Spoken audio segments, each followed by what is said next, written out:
Assalamualaikum warahmatullahi wabarakatuh. Halo semuanya, perkenalkan namaku Afifah Himas Rosyida, nomor presensi 1. Jadi di video saya kali ini, saya akan mempresentasikan hasil kerja saya mengenai global warming atau pemanasan global. Sebelum kita mulai, kita harus mengerti pengertian dari global warming atau pemanasan global. Jadi, pemanasan global adalah Pemanasan global adalah suatu bentuk ketidakseimbangan ekosistem di bumi akibat terjadinya proses peningkatan suhu rata-rata di permukaan bumi. Hal tersebut disebabkan oleh meningkatnya gas CO2 yang terperangkap oleh atmosfer. Gas tersebut menghalangi sinar matahari yang tiba di permukaan bumi, sehingga sinar matahari tersebut tidak bisa dipantulkan kembali ke angkasa. Selanjutnya yaitu penyebab pemanasan global. Yang pertama adalah penggunaan bahan bakar fosil. Pesatnya kemajuan ilmu pengetahuan dan teknologi mempercepat proses pertumbuhan industri dan sarana transportasi. Peningkatan jumlah industri dan sarana transportasi. Lebih serali kayak tuh.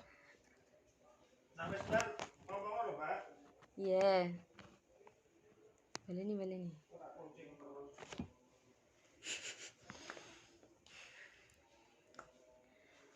Selanjutnya yaitu pemanasan global. Yang pertama, penggunaan bahan bakar fosil. Pesatnya kemajuan ilmu pengetahuan dan teknologi mempercepat proses pertumbuhan industri dan sarana transportasi. Peningkatan jumlah industri dan sarana transportasi tersebut selalu diikuti dengan peningkatan penggunaan bahan bakar, terutama bahan bakar dari fosil, seperti minyak bumi dan gas alam. Hasil pembakaran bahan bakar fosil tersebut berupa gas-gas rumah kaca yang memicu terjadinya pemanasan global. Yang kedua adalah penggunaan klorofluorokarbon atau CFC dalam kehidupan sehari-hari. Klorofluorokarbon atau CFC merupakan senyawa kimia yang terdiri atas atom karbon, klorin, dan fluorin. Gas CFC digunakan untuk berbagai kebutuhan peralatan rumah tangga, yaitu pada alat-alat pendingin seperti kulkas dan AC.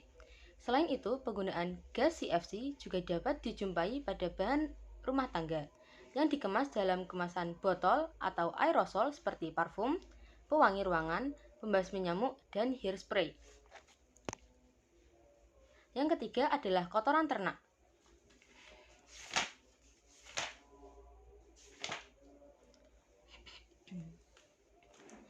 Sapi merupakan hewan ruminansia yang memiliki rumen dengan di dalamnya terdapat mikroorganisme yang memecah selulosa pada dinding sel tumbuhan, dan proses tersebut terjadi fermentasi yang menghasilkan gas metana. Gas metana yang dihasilkan dalam rumen sapi dikeluarkan dalam bentuk feses dan gas buangan atau kentut serta sendawa. Gas metana atau CH4 ini memiliki kontribusi dalam menyebabkan pemanasan global. Selanjutnya adalah sampah. Saat sisa makanan berada di paling bawah pada tempat pembuangan sampah, tersebut akan membusuk dan terbentuk gas metana yang merupakan gas rumah kaca. Dengan demikian, sisa makanan yang Anda buang dapat menyumbang kadar gas rumah kaca di atmosfer. Selain itu, metode pengelolaan sampah yang kurang efektif juga dapat mempengaruhi kadar gas di rumah kaca atmosfer. Salah satunya adalah pembakaran sampah secara terbuka.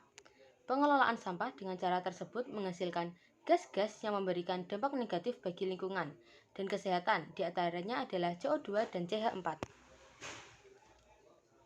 Selanjutnya adalah deforestasi.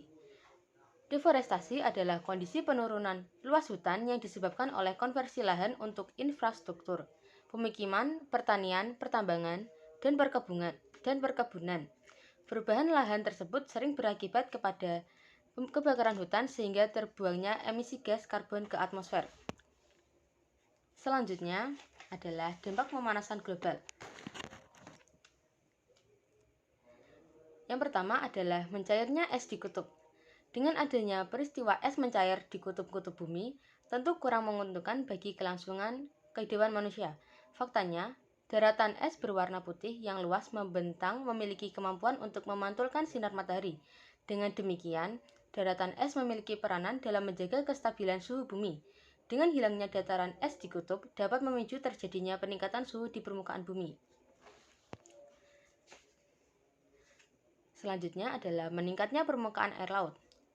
Meningkatnya permukaan air laut disebabkan oleh bongkahan es yang pecah dan terbawa aliran laut akan mencair di lautan. Akibat peristiwa tersebut, wilayah daratan memiliki penyusutan serta terjadinya erosi, pantai, badai, dan banjir.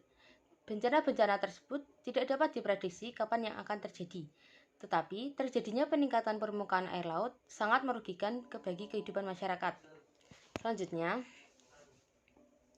perubahan iklim. Dengan adanya kenaikan suhu bumi dapat mengubah sistem iklim yang berdampak luas bagi kehidupan makhluk hidup di bumi. Selanjutnya, punahnya flora dan fauna. Punahnya flora dan fauna disebabkan oleh rusaknya keseimbangan ekosistem akibat perubahan iklim. Flora dan fauna juga akan kehilangan habitat aslinya sehingga tidak mampu beradaptasi untuk bertahan hidup. Selanjutnya, timbulnya wabah penyakit. Lalu, yang terakhir adalah solusi mengatasi pemanasan global. Yang pertama yaitu mengurangi penggunaan plastik dengan cara 3R, yaitu reuse, recycle, dan reduce. Yang kedua adalah reboisasi atau penanaman hutan kembali. Yang ketiga adalah mengelola sampah dengan benar, contohnya agar sampah itu tidak dibakar lalu diolah kembali. Yang keempat adalah menghemat energi. Yang kelima adalah beralih menggunakan transportasi umum. Oke, sekian presentasi dari saya. Apabila saya ada salah kata dari awal sampai akhir, saya mohon maaf yang sebesar-besarnya.